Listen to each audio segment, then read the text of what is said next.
Welcome to the Maritime Startup Ecosystem Interviews, a series we created to give even more exposure to startups from the Maritime Startup Ecosystem Network. Today we have here Pablo Fernández of eYard. They created an algorithm to help container terminals to be more efficient and reduce costs. Welcome, Pablo. Thank you, Leonardo. Welcome. And could you tell something about yourself and eYard? And I would say also about more about this algorithm and exactly what you do. Yes, of course. So I'm, as you mentioned, I'm Pablo Fernández. I'm CEO and co-founder of eYard. I am 43. So we are the three co-founders, and we came with this solution because we are, it's a really well-balanced team between experience within the technology area in artificial intelligence, but also one of the co-founders has extensive experience within the maritime sector, within the container terminals. And it was actually during a dinner in Galicia, in Pontevedra, where we came to this idea that we could really improve the lives and the work of the people working in container terminals throughout the implementation and adoption of artificial intelligence, right? So there's a lot of data being created by these terminals. There's a lot of processes that can be improved by applying artificial intelligence algorithms. And we start researching on the sector. And with time, we identified a number of problems, a number of issues, and we start working on the idea. That was almost 2 years ago. Yeah. So it's a AI-based startup focusing specifically on container terminals with expertise from the sector and with expertise, of course, from AI. Now, so how does it work for your clients? So what do they get when you work with them? Is it a software? Is it a dashboard? Is it a SaaS, or what is it? Yeah, so we have different alternatives for them. What is important more than the product at the end, what is more important and relevant for our clients is the fact that until now, they have been very focused on execution and administration point of view of how they handled all the data on their day-to-day operations. What we provide is a different way to look at that data. We help them with simulation. We help them predict different stacking strategies, for instance, and simulate hundreds and even thousands of different scenarios and strategies. We help them with the prediction, and we help them with forecasting, right? This is something that it has not been done previously in container terminals operations, and we help them with that regard. We do it through a SaaS solution, so it's software that is cloud-based, and we also, of course, help them with a dashboard, which brings a lot of visibility to their operations with the metrics and the main KPIs that we have previously defined with them, because each terminal is very different in nature. They look at different efficiency metrics and efficiency ratios, and we focus on those that are relevant for each terminal in any particular point in time. Okay. From what you're telling me, I understand that you are already working with like specific terminals, or are you in a pilot phase, or are you already commercial? How it's going from this perspective? Yes, we are already working with some terminals. With others, we are in the integration phase, and we are actively commercializing our strategy, our product, since last January. And we have an interesting pipeline, I would say, in which we're trying to close different proof of concepts, right? We have decided that the best way to explain the client our solution is through actually going through a pilot, a proof of concept with them. Once we've demonstrated the added value, we move on to the integration phase. Yes, okay.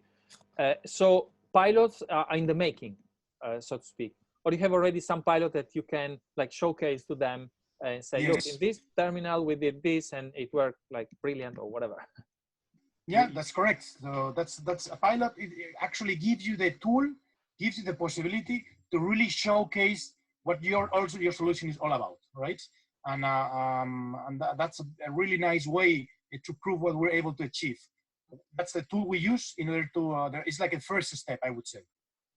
Yeah. It's a step to enter with that client, but also to showcase to other clients or potential clients that you can work with them. Okay, so it's good to hear that it's an idea that has already converted in a product and some commercial relationship, early stage, but going to improve. Now, as a startup now that is developing, what are your main like, not concerns, but things that you're focusing on?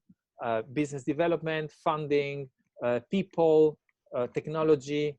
What is well, keeping you awake at night? Well, as you can imagine, being a startup, we're always dealing with uncertainty, with high levels of volatility. I would say almost in every aspect of it, right? So the ones you mentioned, but maybe some others also.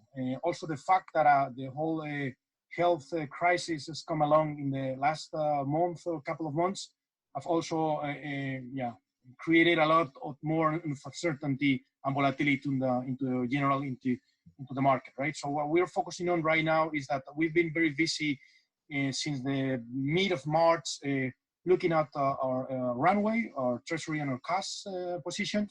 We have to look at different scenarios, but since the mid of March, we've seen that the whole thing has been, every single day was different news, everything was changing day per day. So we basically had to adapt to those changes, do different things, different calculations, look at our cash position again, assume the worst case scenario and how we were prepared to deal with that worst case scenario.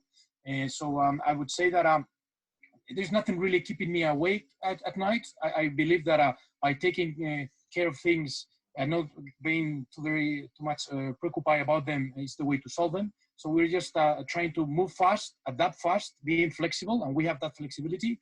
And of course, and above all, talk a lot to clients. We talk to clients every single day. We try to understand where they are located, how the whole thing is impacting them, and what are they changing, what are they focusing on, what do we expect for the next few months, how do we expect to get out of the whole situation. We're talking with investors, with VCs, to understand what is the current position, if they have put on a hold, cancel, or postpone the deals that they're working on, to be close to them, to explain what we're doing, to get also feedback from them. So we are very active on different conversations to understand everything that is surrounding ourselves, right?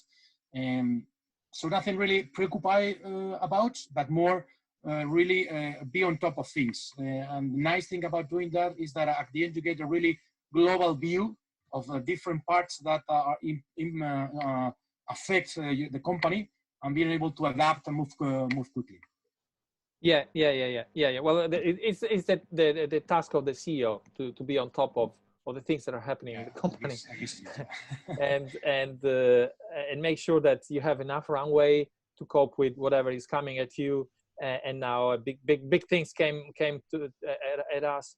But yes, keeping in touch with clients, absolutely, all the time, potential clients, getting to know them, and actually what I've heard from several startups, find ways to add value and solve the problems that COVID is bringing to our clients, the best way possible, so that we can be seen we startups can be seen as a solution, not only as a thing that is going to change our way of working, because there is always some kind of pushback from clients, I guess, but to see, oh, these guys are bringing something that is valuable for me now that I'm in this terrible situation.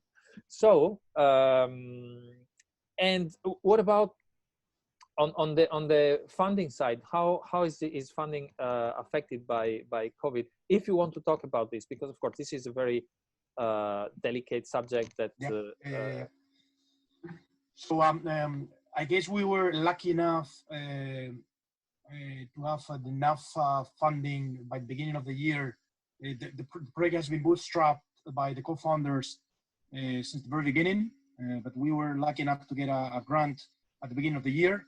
which gave us enough funding until the beginning of next year, right? So there we are quite comfortable. But when we were start evaluating the situation at the mid of March, at the end of March, we really came to the conclusion that our clients were affected differently, of course, but some opportunities were being generated there. So we've seen that in general, many port operators are going back to the basics, right?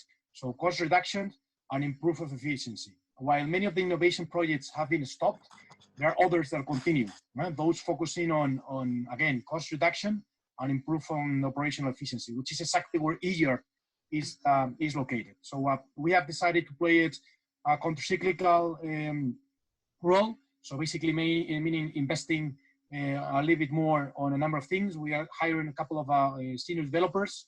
We will be investing a little bit more on brand positioning. We want to make sure that once the whole thing starts recovering, we are one of the companies that the clients will want to take a look at, and also to speed up the pilot. So for all those three reasons, of course, we need help, which means hiring people, which means raising a round. So we are preparing all the documentation to open the round in probably, the beginning of May, mid of May, and get on board the capital that we need to implement this strategy. Okay. In general, we are in cash position is okay. We just want to speed up a little bit things, and that's the reason for the next coming round. Okay, perfect. So I think it's very nice and good to hear that things are not going so bad as you might expect because of the situation. Actually, there are some opportunities that arise, and I'm very happy to hear that. Well, so I think that we've had our like 10-15 minutes conversation.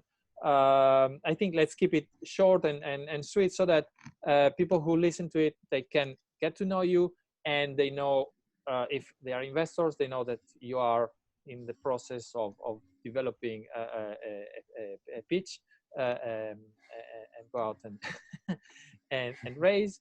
And clients, ports, container terminals operators, to know that you have a solution that is fit for the situation that they are in right now. So I think that super positive. Thank you very much for this